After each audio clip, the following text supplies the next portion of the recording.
Pecaram porque faltou temor no coração. Então o amor não nos livrará de pecar. O que nos livra de pecar é o temor ao Senhor. O que livra uma pessoa do adultério é o temor de quebrar uma aliança. Muitas pessoas adulteram, mas diz que ama. Não é verdade? Mas eu amo, mas não consegui. Porque faltou temor, não conhece o que significa uma aliança. Não sabe o que significa quebrar uma aliança. E nós precisamos entender que aliança, pacto, Deus projetou a aliança desde lá do Gênesis. E isso que nós vamos ver nessa série, Aliança. Na história de todas as nações da terra, nós vamos ouvir falar sobre aliança. As tribos, línguas e a aliança de sangue. Nos tempos antigos e ainda hoje entre os orientais e africanos. É o mais poderoso acordo feito entre duas pessoas. A aliança de sangue é um pacto forte, né, que é usado muito comum na feitiçaria, na bruxaria, né? Namorados fazem pactos de sangue, né? Naquela inocência, faz o furinho lá, dá um cortezinho e faz pacto. Já vi pessoas que fizeram pacto de sangue em amigos, né? No encontro a gente viu um menino lá, crente, filhos de crente. Eles fizeram uma aliança que eles nunca iam brigar. E eles se cortaram e fizeram um pacto de sangue. E Satanás, ele sabe o que significa o pacto de sangue, e Deus também. Então nós temos que entender o que significa o pacto, uma aliança. Né? Aqui no Japão, ainda hoje, na Yakuza, também usa esse rito. Né? Em outras várias seitas, nações, é usado. Mas o que é uma aliança?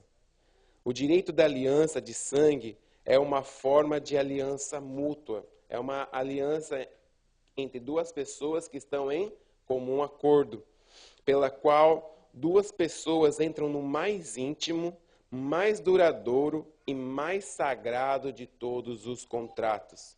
Porque uma aliança de sangue feita aqui na terra, ela é válida no céu. Todo pacto de sangue feito aqui na terra é válido no céu. Deus reconhece, Satanás reconhece, os anjos reconhecem e nós muitas vezes não reconhecemos. Somente quem sabe o que significa. Não damos valor, mas no reino espiritual, uma aliança de sangue fala muito alto. Então, como amigos e irmãos, ou mais que irmãos, na mistura do seu sangue, através da bebida e transfusão do mesmo. É conhecido como aliança de sangue ou forte amizade. Né? É tão comum nos encontros a gente ver pessoas que estão passando no encontro a primeira vez, pessoas que fizeram pactos entre amigos, namorados, fizeram pactos na bruxaria, na feitiçaria, ou inocentemente, né? Naquele êxtase que todo mundo está fazendo, entrou e fez também, entrou de gaiato, depois se esqueceu, mas o diabo nunca esqueceu. Né? Agora, quando nós estávamos com a apóstola Raquel,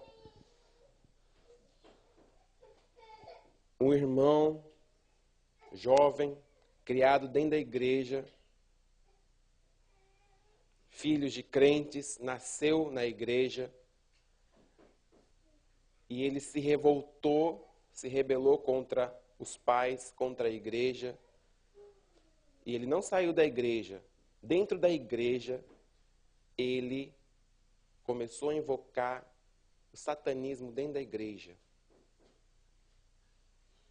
E juntou mais 2 rebeldes, 3 crentes, 3 jovens, e foram para o Jinja mais forte da cidade, de madrugada, levaram uma taça, levaram 3 correntes com uma caveira, 4 chaves, representando cada um e Satanás. Levaram vinho e os 3 cortaram os pulsos e derramou o sangue dos 3 no vinho e os 3 beberam com as 4 chaves dentro da taça e invocou o próprio Satanás. 3 crentes. 3 crentes.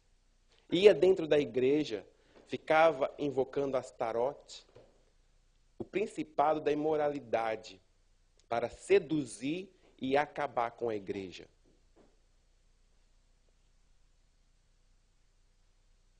Três crentes. E sabe onde eles aprenderam tudo isso?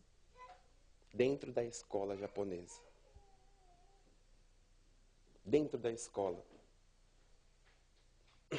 Todos os princípios da feitiçaria, os 3 estudaram aqui na escola. E os pais crentes, só 2 pais crentes, o outro não. Porque os pais nunca se preocupou com o que os filhos estão aprendendo na escola.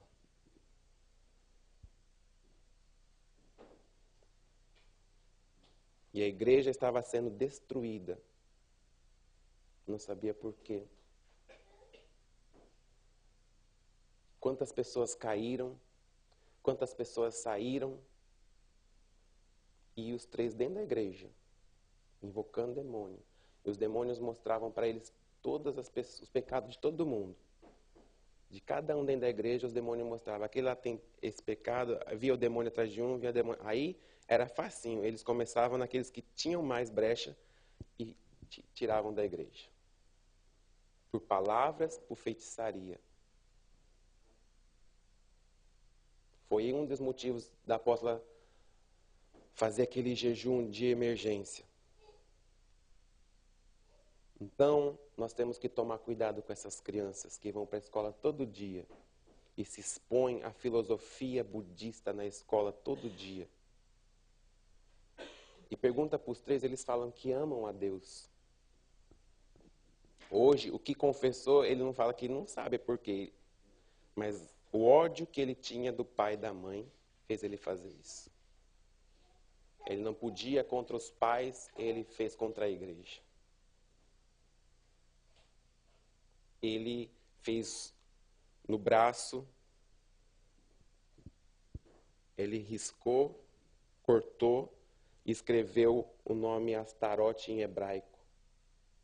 E invocou esse principado da prostituição na vida dele para trazer vergonha dentro da igreja. Então, amados, quando a gente fala que não estamos brincando, nós não estamos brincando em Satanás, muito menos. Ele sabe o que é uma aliança. Eles penduraram aquele cordão com a caveira e a chave. Era uma chave de cada um e uma de Satanás. Então, cada um tinha uma caveira e 4 chaves, que representava a aliança dos 3 mais Lúcifer. E ia para a igreja com aquele cordão escondido dentro da... Ninguém via. Então, nós temos que tomar cuidado, não com as pessoas que vêm lá de fora, dentro da própria igreja. Crentes que se dizem cristãos. Então, a coisa foi muito mais séria do que nós pensávamos. E o que é uma aliança? Nós temos que entender o que é a aliança. A aliança que Jesus fez conosco é inquebrável. Mas nós muitas vezes quebramos a aliança com Deus. Porque nós não entendemos o que significa. Nós estamos no tempo da graça, Jesus perdoa tudo. O maior juízo será agora, para o que nós estamos depois, né? Depois da cruz. O juízo será muito maior para nós do que os que foram antes da cruz do Calvário. Porque hoje nós temos o sangue de Jesus. Não tem motivo para nós continuarmos pecando. Então, na aliança é feita assim como um pacto forte. Na Bíblia é um livro de aliança. E a palavra aliança refere-se a um acordo ou contrato entre homens e Deus e o homem. A palavra na língua hebraica é berit, que quer dizer acordo feito passando entre pedaços de carne, o que implica o pensamento de cortar a aliança. Está lá em Gênesis 15, 7. Vamos ver lá rapidinho. Quero que você, durante a semana, estude sobre isso, leia essa passagem, para você entender mais de onde começou a aliança na Bíblia. Aqui, quando Deus faz uma aliança com Abraão, ele manda sacrificar os animais, cortar em partes, colocou 2 partes no chão e nessas partes ele fez a aliança. Gênesis 15, 17.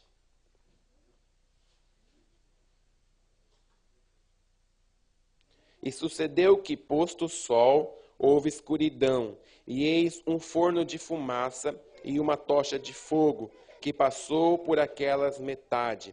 Naquele mesmo dia fez Yahvé uma aliança com Abraão, dizendo: a tua semente tenho dado esta terra, o rio do Egito até o rio Eufrates. Então, quando colocou ali 2 pedaços do sacrifício, à noite passou uma fumaça e atrás uma tocha de fogo, fazendo a separação, que quer dizer, dá a entender que passando entre os pedaços de carne, dá o pensamento de cortar a aliança, como se fosse, ela ficasse, né, presa, entrelaçada. Em Jeremias 34, 18. Depois vocês leem em casa, Gênesis 15. Jeremias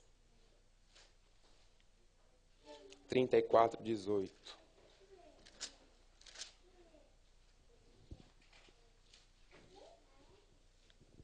E entregarei os homens que traspassaram o meu concerto, que não confirmaram as palavras da aliança, como eles fizeram diante de mim com o bezerro, que dividiram em 2 partes, passando pelo meio das 2 porções. Aqui também foi feito essa aliança. E o povo não guardou essa aliança que foi feita. Neste ritual, quem não cumprisse a aliança deveria morrer. Toda pessoa que fizesse esse ritual de pacto, de aliança, e não cumprisse, ela morreria. No grego do Novo Testamento, a palavra é diatique, que significa prescrição legal, acordo, testamento, que foi ratificado, igual aos dias de hoje, né? O casamento é feito por escrito, tem que estar lá, prescrever, tem que estar lá, né? Contrato. Você vai comprar uma casa, tem que ter o contrato.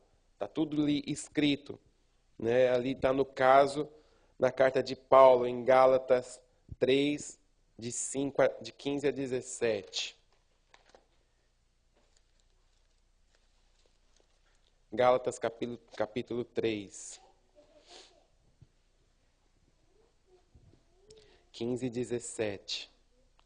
Irmãos, como homem falo, se o testamento de um homem for confirmado, ninguém o anula nem lhe acrescenta alguma coisa. Se esse testamento for confirmado, ninguém pode anular, nem tirar, nem acrescentar. Não é assim num contrato de casamento, né? Ninguém pode mexer. Ora, as promessas foram feitas a Abraão e à sua posteridade. Não diz e às posteridades, como falando de muitas, mas como de uma só, e a tua posteridade, que é a Cristo. Mas digo isto, que tendo sido o testamento anteriormente confirmado por Deus, a lei que veio 430 anos depois não o invalida, de forma a abolir a promessa. Então nós vemos aqui que quando Deus fez um pacto com Abraão, ele não estava dando essa aliança para todas as descendências, mas ele estava falando da descendência de Abraão, que era Cristo Jesus. E todo aquele, como diz aqui a carta de Paulo, o testamento que foi confirmado por Deus na lei, que veio 430 anos depois, não invalida.